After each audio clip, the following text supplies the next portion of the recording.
Welcome back. Now, polls have opened in Guinea for a referendum on a draft constitution that could pave the way for the country's military leader to contest the presidency.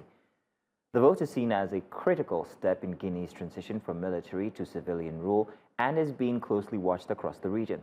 Officials say about 6.7 million people are eligible to vote, with a turnout of at least 50% required for the referendum to pass. Polling stations open at 7 a.m. local time and are scheduled to close by 6 p.m.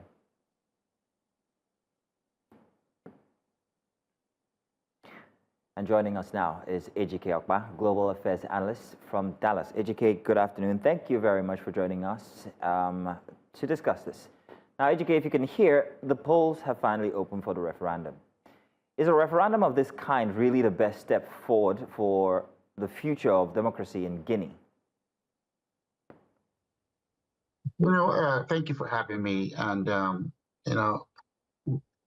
in America, we don't talk about referendum. We can talk about issue elections. And what the difference is that, there are certain things, even though our constitution is fundamental and it takes a whole lot of effort to change a clause in the constitution, we elect to do what we call issue elections. So we go in and put on the ballot and ask the voters, about certain things. It could be for a specific time. For instance, we can say that we want to grant certain rights for certain things for 10 years or 5 years, and then the voters will vote on it. But when you're doing a referendum, it's basically doing an election nationwide. American Constitution, we don't do referendum on our Constitution. We can do issue elections on our state. But again, the difference with America and many other countries is that every state in America has their own constitution, they have their own Supreme Court, they have their own judicial system. But in Nigeria, states don't have Supreme Court. So Nigeria, for instance, or most African countries, is going to go referendum. So that is the difference. What matters exactly is whatever is going to make a people useful and relevant in their own geographic jurisdiction. That's the most important thing. So whether it's a referendum, let them go for it. Because at the end of the day, it's the rule of law that makes a country relevant as opposed to an individual wish over a country. Okay, then there's a sense in which we have seen this before. The referendum most likely goes through and the dictator becomes, president. Then he clings onto power for as long as possible. How do you weigh in on this? Again, that is where, the case of one person, lording it over, the rest. And the reason they do that is because most of these countries have weak institutions. For instance, in Nigeria, the Nigerians celebrate the individual in office as opposed to the institution of the office.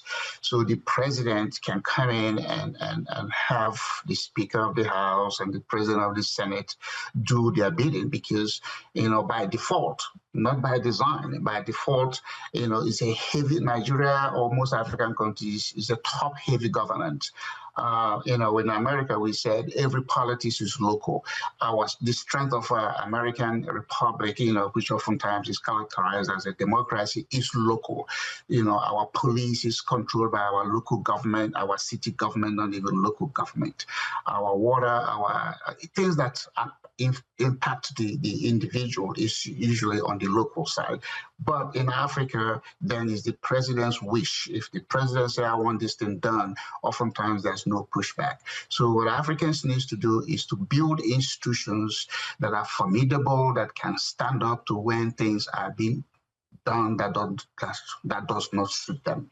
And so, again, you can't copy and paste. If you decide to copy and paste, you have to have the will to paste. And that has to be relevant to you. Not everything you can copy will be suitable for you. Again, no countries like America, because America was formed by people who left a particular part of the world and came here, had a canvas, and decided putting in place what they want. But other countries never had that. They morphed from a tribal nation to try to be a modern country.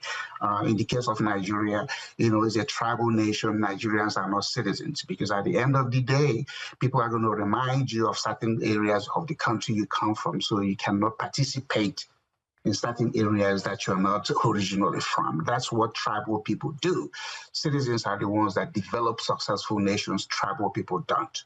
And so it doesn't matter what the referendum says until there are a citizenry supported by institutions of law and order. It's not going to work. So same formula. Well, are we hoping to see anything different? Should we be worried that Guinea may just be on the road backwards, from where everything started, from coup to election to sit-tight leadership and so on? Or can we see or expect something different this time around?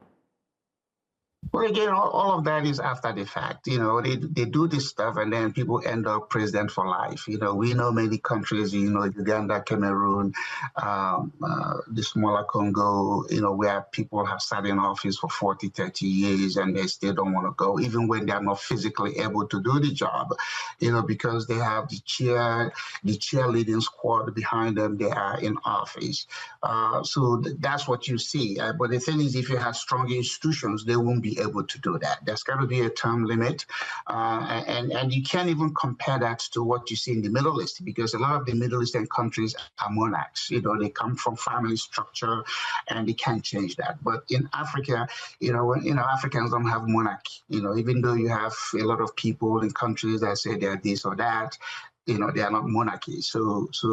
But they interfere with what happens at the national level. So in the case of Guinea, yes, if the institutions are weak, if there is not a way to checkmate what the president is going to do, then the president will at will do what he wants, and then he will have people that will go out there and support what he's doing, even when they don't agree with it. Because, it doesn't take a whole lot to bribe a whole bunch of African leaders. A little money can make them sell the country, and then some of these ministers, you give them a little money, they're going to be there swearing, on your behalf, even when they know that what they're doing is wrong.